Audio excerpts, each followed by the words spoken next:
Today we're going to do a deep dive into active listening. That superpower that can totally change how we connect with other people. I'm sure we've all had those moments where we're talking to someone and you can just tell that their mind is somewhere else. Or maybe you've been the one talking and you feel like the other person just isn't listening to the words you're saying. We'll get ready for some serious aha moments today, because active listening is about way more than just hearing the words. It's about really engaging with the speaker, understanding what they're saying, and responding in a way that shows you're really tuned in. To help us out with this deep dive today, I've got an expert in communication with us who can explain even the most complicated stuff in a way that we can all use. It's true. Active listening is a skill that you can learn and improve. And when you get better at it, the benefits are huge, like having stronger relationships and a more successful career. But let's start with the basics. What exactly is active listening? It's about being intentional. It's like a difference between passive listening and active listening. With passive listening, you're kind of on autopilot. You hear the words, but you're not really absorbing them. But active listening, that takes focus. You're present in the moment. You're paying attention to both the words they're saying and their body language, and you're making a real effort to understand their perspective. So it's not just about the words themselves, it's like the whole picture, their tone of voice, their body language, even the emotions behind what they're saying. Exactly. It's about being totally present, not letting your mind wander off to your to-do list or thinking Yeah. about what you're going to say next. It's about putting aside your own thoughts for a minute and really focusing on understanding the other person. That makes sense. But why should we care about this? Like, how does active listening really make a difference in our lives? Well, one of the biggest reasons is that it can make your relationship so much stronger. When you really listen to someone, it makes them feel like you value them and that you hear them. And that creates a real connection. Think about how frustrating it is when you're talking to someone and they keep checking their phone, or they interrupt you every other sentence. It just makes you feel like they don't care what you have to say. Oh, totally. It's like you're not worth their time. Exactly. But active listening is the opposite of that. It shows that you have empathy for them, that you trust them, and it can really help to stop those little misunderstandings that can mess up relationships. So it's not just about avoiding awkward silences. It's about building relationships that are more real and more connected. Exactly. And the benefits of active listening go way beyond your personal life. It can be a huge advantage in your career, too.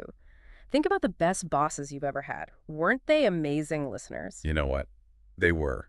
It always felt like they really cared for what you had to say, and it made you want to work even harder for them. It's because being a good listener is super important if you want to be a good leader, or if you want to work well in a team, or even just if you want to be good at solving problems. Leaders who are good listeners can build much stronger teams. They make better decisions, and they create a work environment that people actually enjoy. So active listening can help you move up in your job and build an awesome team. What was that third benefit you mentioned? The third benefit is that active listening makes you a better learner. It's like when you're really paying attention. You become a sponge soaking up new information. So whether you're in a meeting, or listening to a lecture, or just trying to learn something new, active listening can help you understand difficult ideas and remember what you've learned for longer. That makes sense. If you're only half listening, you're probably going to miss those important details that really help you understand things. Exactly. Active listening helps you make connections between ideas. It helps you ask good questions. And it helps you think about the information on a deeper level so you end up understanding things much better. Okay, I think we've established that active listening is a pretty big deal. It makes your relationship stronger, it helps you succeed at work, and it makes you a better learner. But let's talk about how to actually do it. What are some things we can try to become better listeners? I'm ready for some action steps. Perfect. Let's talk about some specific things you can start trying today to level up your listening game. First up is eye contact. It might seem simple, but making eye contact is one of the most powerful ways to show someone that you're interested in what they have to say.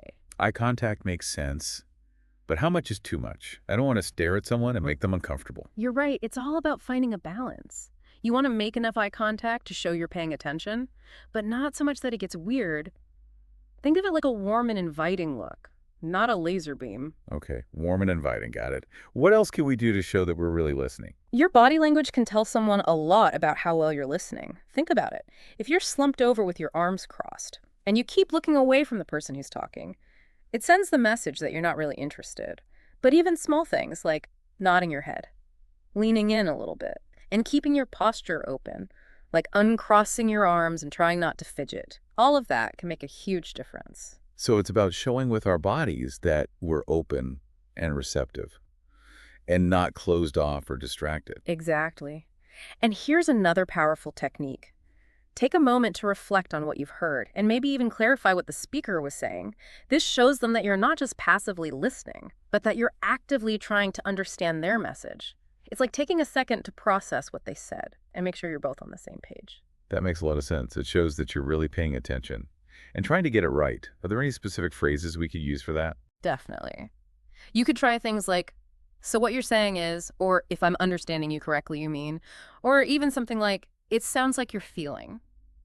These kinds of phrases give the other person a chance to say more, or correct you if you misunderstood something. Okay, those are really helpful. I'm adding those to my list of things to try.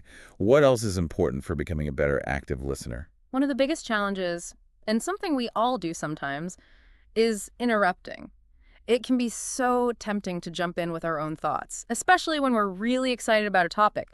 But interrupting someone can completely derail the conversation, and it makes the speaker feel like you're not listening to them. Oh man, I am so guilty of this. Mm. Sometimes I get so into a conversation that I just blurt out what I'm thinking without waiting my turn. It's a common trap, but being patient is key. Let the other person finish their thought before you start talking. It's about respecting their space and giving them the time they need to express themselves. Right. No matter how tempting it is, you have to bite your tongue and wait your turn. It's about showing the other person that you respect them and that they have the floor to speak. Exactly. And when it is your turn to speak, one of the best things you can do is ask open-ended questions. These are questions that can't be answered with just a yes or no, and they encourage the speaker to share more details and their own thoughts. I see what you mean. So instead of asking, did you have a good day? I could ask, what was the best part of your day? It's about inviting them to open up and tell you more, instead of shutting down the conversation. Exactly. Open-ended questions show that you're genuinely interested, and they lead to conversations that are more meaningful. And speaking of creating a good space for conversation, let's talk about distractions. Oh yeah, this is a big one. In today's world, we're constantly connected to everything. It can be tough to stay focused on a conversation when our phones are buzzing and we're getting notifications every few minutes. You're right, but all of those distractions send a message to the other person that they're not your top priority. So make a conscious effort to put your phone away during conversations. Turn off your notifications. And try to find a quiet place to talk if you can. I think that's a great challenge for all of us. Try putting your phone away during your next conversation and see how much more present and engaged you feel. It's all about showing the person you're talking to that they have your full attention. Exactly. It's about creating a space where you can really connect and listen without the distractions of the digital world. But it's not just about external distractions like your phone, it's also about managing those internal distractions. You know, all the thoughts and worries that can pop up in your head and pull you away from the present moment. That's so true. Sometimes it feels like my mind is going a million miles a minute, and it makes it so hard to really focus on what someone is saying. Any tips for how to quiet down all of those internal distractions? Absolutely. This is where mindfulness comes in. And you don't have to be a meditation guru to practice mindfulness. It can be as simple as taking a few deep breaths, noticing the way your body feels, or just focusing on the sound of the other person's voice. So it's like gently reminding yourself to pay attention to the conversation whenever you notice your mind wandering off, like hitting a reset button in your brain. Exactly. It takes practice. But over time, you start to notice those mental distractions more quickly, and you can redirect your focus back to the conversation more easily. But it's not just about what you're thinking, it's also about how you're thinking. Okay, I'm curious now. What do you mean by that? Well, sometimes our own emotions can get in the way of active listening. It's totally natural to have feelings and opinions, but sometimes those emotions can cloud our judgment and stop us from really hearing what the other person is trying to say. I've definitely been there. There have been times when I was so caught up in my own emotions that I totally missed what the other person was really trying to tell me. It happens to all of us. The important thing is to pause for a second, take a deep breath, and try to understand the other person's perspective before you react. It's about acknowledging your own feelings, but also being open to what the other person is experiencing. So it's about finding that balance between honoring your own feelings and being open to the other person's perspective, even if it's different from yours. Exactly. And that leads us to another common mistake people make, assuming you know what the other person is going to say, even if you know them really Oh, well. I do this all the time, Yeah. especially with my close friends and family. It's like I think I already know their whole story. It's easy to fall into that trap. But when you assume you know what someone is going to say, it can lead to misunderstandings. And you might miss out on a chance to really connect with them. It's important to stay curious and keep an open mind, even when you think you know someone inside and out. That's a good reminder. To go into every conversation with fresh ears and be ready to be surprised by what you hear, even from the people you've known forever. Exactly. Now let's talk about one of the biggest things that gets in the way of active listening, especially in today's world, the myth of multitasking. Ugh, don't even get me started. I feel like I'm always juggling a million things at once, and it definitely makes it harder for me to really be present in conversations. That's a struggle a lot of people have these days, but the truth is that multitasking is a myth. Our brains just aren't wired to focus on multiple things at the same time. When we try to multitask, we end up doing a bad job at everything, and we miss important details. It's like trying to stretch yourself too thin, so nothing really gets your full attention. Exactly. So when you're having a conversation with someone, make a conscious effort to be there in the moment. Put aside those other tasks. Silence your phone and just focus all of your energy on that interaction.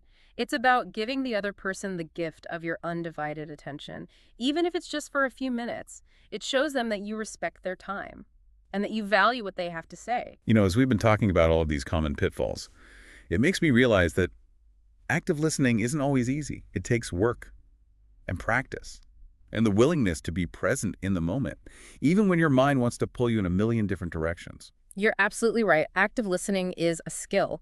And like any skill, it needs to be developed. It's not something that happens overnight. It's a journey of learning and getting better over time. So it's like anything else in life. The more we practice it, the better we get at it. Exactly. There's always room to grow. And even small improvements in how well you listen can make a big difference in your relationships and how happy you are overall. But it's not just about what we shouldn't do. It's also about what we can do to become better listeners. Okay, I'm ready to learn more. What are some things we can do to actually train our brains to be better listeners? Are there any exercises or techniques we can try? Of course, there are a lot of fun and helpful exercises you can do in your everyday life to sharpen those listening skills. One of my favorites is called active listening bingo. Active listening bingo. That sounds interesting. How do you play? It's really simple. You make a bingo card, and in each square, you write down a different active listening behavior. Things like made eye contact, or nodded in agreement, or asked an open-ended question, or summarized what the speaker said, things like that. Then you choose a conversation to watch. Could be in person or even just a video recording. As you watch the conversation, you mark off the squares on your bingo card every time you see someone doing one of those active listening behaviors. I love that. It's like a scavenger hunt for good listening skills. Exactly. It's a fun way to become more aware of those behaviors and start to notice when you're doing them yourself and when other people are doing them. I'm definitely going to try that. What are some other exercises we can do? Another good one is called listen and draw. This one is especially fun to do with kids, but adults can benefit from it too. Listen and draw. Okay. I'm all ears. So one person gives verbal instructions on how to draw something, but they don't show the other person what they're drawing. The other person listens carefully and tries to follow the instructions as best they can. So it's a test of both speaking and listening skills. Exactly. The person giving the instructions has to be clear and concise, and the person listening has to pay close attention to understand the instructions and draw the right thing. It's a great way to practice focusing on details and really tuning into what the other person is communicating. I can see how that would be helpful. What other exercises do you recommend? Another fun one is called storytelling chain. This one is great for groups. Storytelling chain. Tell me more. It's pretty straightforward. One person starts by telling a short story, maybe a minute or two long. Then the next person in the circle has to retell the story, trying to remember as many details as they can. Then the next person retells it, and so on. By the time the story gets back to the first person, it's usually pretty different from how it started. That sounds like a fun way to practice remembering details and paying attention to what people are saying, but it also shows how easy it is for information to get distorted when people aren't actively listening. Exactly. It reminds us how important it is to pay attention to all the little details of what people are saying. Okay, I'm loving these exercises. They're fun and engaging, and a great way to practice active listening without feeling too much pressure. Do you have any more to share? One more exercise that I find really useful is called empathy interview. Empathy interview. Okay. I'm intrigued. What's that? This exercise is all about putting yourself in someone else's shoes and trying to really understand their point of view. You pick someone you know, it could be a friend, a family member, or a colleague, and you interview them with the goal of really understanding their experiences, their beliefs, and their values. So it's like taking a deep dive into someone else's world and seeing things from their perspective. Exactly. The key is to ask open-ended questions, questions that encourage the person to share their thoughts and feelings freely. Don't ask leading questions or try to steer the conversation in a specific direction. Just listen with an open mind and an open heart and try to learn as much as you can about their unique perspective. It sounds like a powerful exercise for building empathy and understanding. It really is, and it can be a truly eye-opening experience. You might be surprised by what you learn about people, even people you thought you knew really well. It's a good reminder that everyone has a story, and everyone's perspective is important, even if it's different from our own. Absolutely. And when we take the time to listen to those stories with empathy and compassion, we create a world that's more connected and understanding. I love that. Well, I think we've covered a lot of ground today, and I feel like I've learned some really valuable things about active listening. Before we wrap up, I'd love to hear some of your final thoughts on this. What are some of the most important things you've learned over the years about active listening? You know, it's amazing to me how active listening is as much a gift to yourself as it is to the person you're listening to.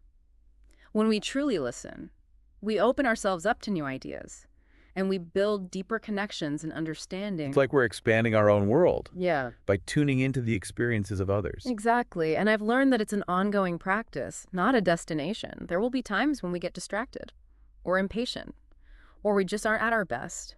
The important thing is to be kind to ourselves and gently bring our attention back to the present moment. So it's about progress, not perfection, Mhm. and knowing that even small improvements can make a big difference. Absolutely. And at the end of the day, active listening is a powerful way to show love. It's a way of saying, I see you, I hear you, and I value you. And that kind of connection can change hearts and heal wounds and build bridges of understanding. That's a beautiful way to put it. It reminds us that active listening is more than just a communication skill. It's a way of being in the world, a way of connecting with each other on a deeper level. Exactly. And when we embrace active listening as a way of life, we create a world that's more compassionate, understanding, and harmonious. Well said. Now, before we go, I want to leave you with a challenge over the next week. Try to choose one conversation each day and practice active listening with your full focus.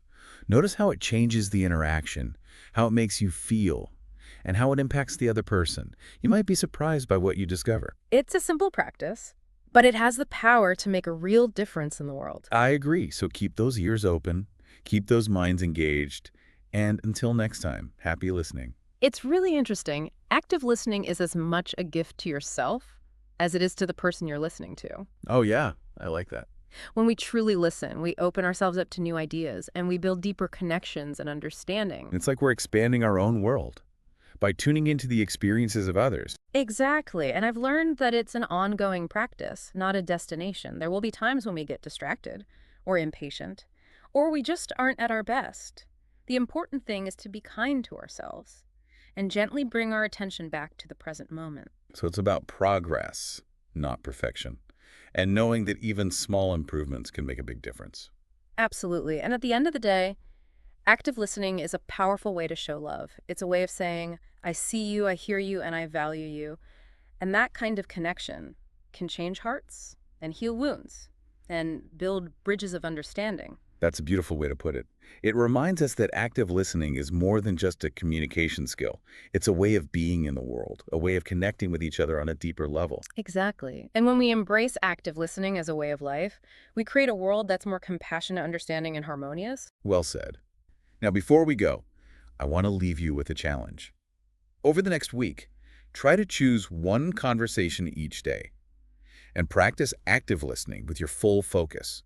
Notice how it changes the interaction, how it makes you feel, and how it impacts the other person. You might be surprised by what you discover. It's a simple practice, but it has the power to make a real difference in the world. I agree.